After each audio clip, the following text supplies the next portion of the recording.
Hello everyone, BETT Day 2, and I found some teachers. Oh my god! Guys, do you want to introduce yourselves? Yeah, I'm Jason Kaiser. I'm a computer science teacher at Twickenham, at St. Catherine's School in Twickenham. Hi, I'm Magdalena Hegarty, and I'm at Twickenham, and I'm a science teacher, and I've been a science teacher for about 20 years. 20 years. Did you hear that, people? Unfortunately, we don't have an award for you, but Why you not? should be winning a BETT Why award. not? No, I'm serious. We need BETT. Who works at BETT here? We need a BETT award for someone who's taught for 20 years and is still teaching. Don't care about EdTech. We need... Anyway, so what are you doing here at BETT today? Well, we're very interested in digital technology in our school. So obviously, since the pandemic, we've had to really embrace technology a lot more. And teachers, pupils, parents are really keen to kind of for us to be using more of that to help move their learning forward. So we're getting ideas for not just science, but the art subjects, music, and small children as well, because small children, as we know, really kind of are engaged with all of this technology. What is the best piece of tech kit that you have seen so far? So far, this is different. We really like the Red Box kits. Redbox. Yeah, Redbox.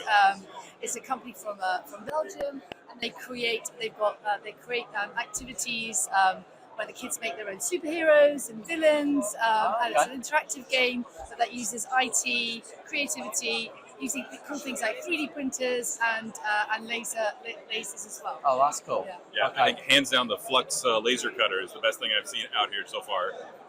And then I also ran into Code Cosmos, which they're doing kind of a forked version of Minecraft EDU and using Python and JavaScript and using Scratch and block-based programming for computer science. So some really cool options. It's quite good your school have let you come today, isn't it?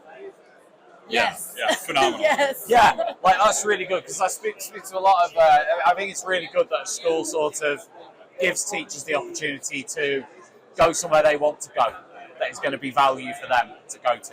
So rather than saying you have to go here and you go in here, that's it, and that's your day. Yeah. You know. No. We have an objective. We've been given a task. We need to find tools and come back with ideas that we can then implement quite easily. So the easy and seamless it is, the more likely we're gonna pay money. We're gonna part with the cash. Yeah. So you might procure something. I mean, in terms of in the classroom, because you guys are actual teachers. I know I keep saying this, you're actual teachers. It's phenomenal. I'm really excited about this. But in the classroom, if I was to go through some things now, and I want you to rank them 1 to 3, the biggest challenge for you. Yeah.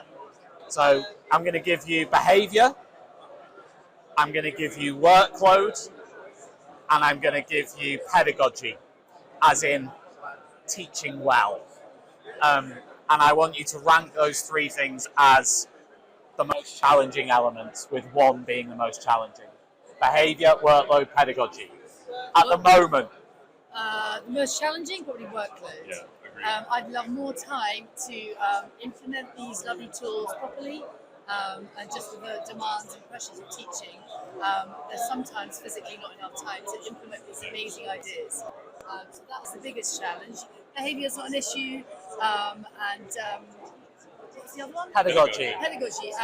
Pedagogy, I would love to bring more tools in, because I do see that as the future.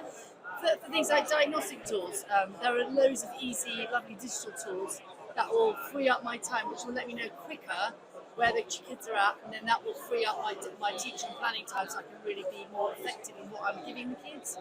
But again, to do this, I require time to do it properly, and that's the biggest challenge. Yeah, of course. Is that the same for you? Yeah, I would say the other challenge that I see is I'm coming into the UK just in the last couple of years.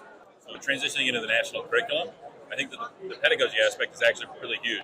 We have a lot of discussion around the really important things we need to do for our students and learning and pedagogical strategies. But in the end, all that really counts is the GCSE exam or the A-level exam or the BETT marking that you're going to get that's going to get you the apprenticeship or get you to university. So I think there's a huge disconnect right now between what we know is best practice and what's actually being done.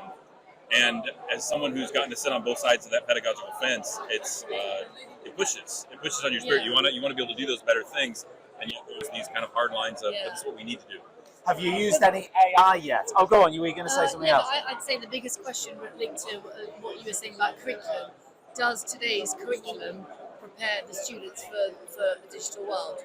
Big question mark. Do you think it does? I'm not sure it does.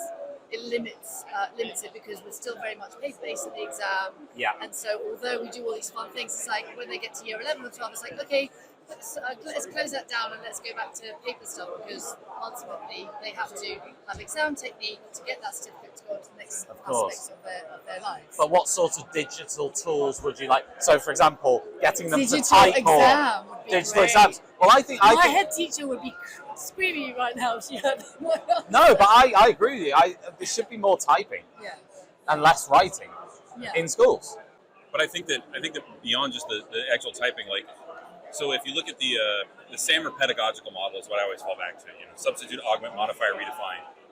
Digital exams would be great, and it's an amazing opportunity to substitute. But if all we're ever aiming for is substitute, things like BETT are a complete waste of time. Like, why if we're just going to do PowerPoint instead of whiteboard? So I think it's not only the moving into the digital tools, but it's also figuring out how can we give tasks and assessments. How can we ask questions that are, and to borrow from Erno Rubik, how can we ask the ungoogleable? And I think that's especially relevant. You mentioned briefly their AI. I think we're looking at things like ChatGPT and all the other AI engines that are coming out. There's been collective panic with teachers, like, students can just get to the answers. Well, if that's true, then that means we're asking the wrong questions, because we should always be able to ask a better question. And I think that's where we need to really see these digital tools come in, is use that as an opportunity to develop and refine our assessments, to get to authentic learning experiences, and really to push our students. So why is it you two at BETT? Why you two out the staff? Are you mates? Yeah, well, obviously mates through work, but I think both of us have a passion at developing our school digitally. Yeah. So we're the only ones who are willing to put in the ground. Yeah, to actually figure it out. We know that's going to take time. And there'll be resistance along the way, but I think it's going to be worth it. Yeah, because I mean, you can sort of understand teachers who's been teaching since 1990 or something. If that was me, I'd be sort of going, if I was sort of 60 now, seen it all, done it all, and then someone said, hey, listen, you've got to do this, this, and this. Right. It's difficult, isn't it? It's a difficult one. It can be. Except that, I come from the IB curriculum. That's where I spent most of my time before I came back into the UK. A huge part of the IB is being a lifelong learner. And I think that if we have teachers that aren't lifelong learners, then that's the issue. Like, if I'm 60 and I'm bored with what I'm teaching, it's time for me to be done teaching. That's not the place for me. Agreed. Yeah, if I'm not learning as a teacher, I'm a very different teacher to I was when I first started. There are so many things that are different in like you said, pedagogy and children. And if I'm still doing the same thing as I was 20 years ago, that's not great for me, the kids, and my, ourselves progressing further. Listen, it's been a pleasure. Thanks for coming over for a little interview. And this will be on the podcast. So you can listen back to yourselves and share it with colleagues, and they can laugh at you talking on the podcast. All right, cheers, guys. See you later. Thanks very much.